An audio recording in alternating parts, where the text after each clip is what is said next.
and we're going to really forecast. We're going out deep. And I'm addressing what has been an elephant on social media. Now, if you've been looking at social media, people, there are the amateur meteorologists out there, the folks who like to post stuff for clicks, and maybe you're blessed enough to have missed all this talk, but there has been chatter online about some snow, the S word, in the deep south. Snow in the deep south. I'm going to leave it at deep south. I'm going to get too hyper specific so we don't, set off true red alarms. But there are folks who are sharing the most aggressive of the computer models 10 to 14 days out. And I'm going to address it, and I want to show you a couple of things right now. So notice the timestamp here. We're going out to January 8th. We're going a week away.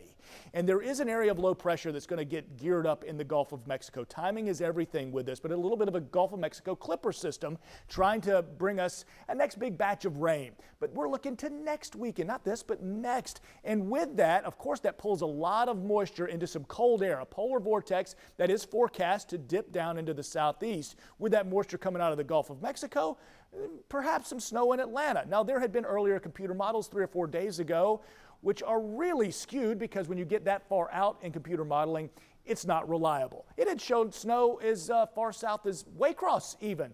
But clearly, now that we're getting better data, you can see that wintry precip, at least according to this one model, the American model, is far north. I think we temper the snow talk a little bit, at least from the social media influencers and some of those folks that just want to kind of rile up the conversation, which is not what I'm trying to do. I just want to show some of the longer range things, to temper it a bit, and a reminder that we do live in Florida. I mean, 2018 was the last time we saw flurries, and not even anything measurable or record-keeping wise, and then you have to go back to December 23rd, 1989 for the real measurable stuff, so it obviously doesn't happen here often. This is the European model. It didn't even show snow in the south at all.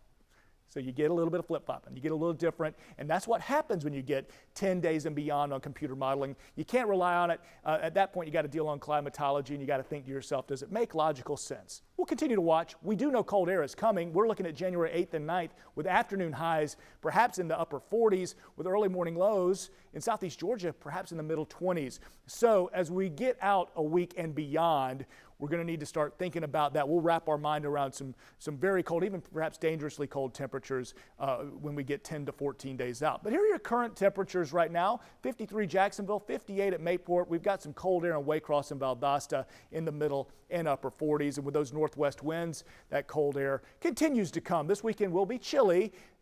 For sure. Tax Later Gator Bowl, a cold night there at the Gator Bowl, 30s when you're waking up Saturday and Sunday. All right, let's check in with Katie Jeffries.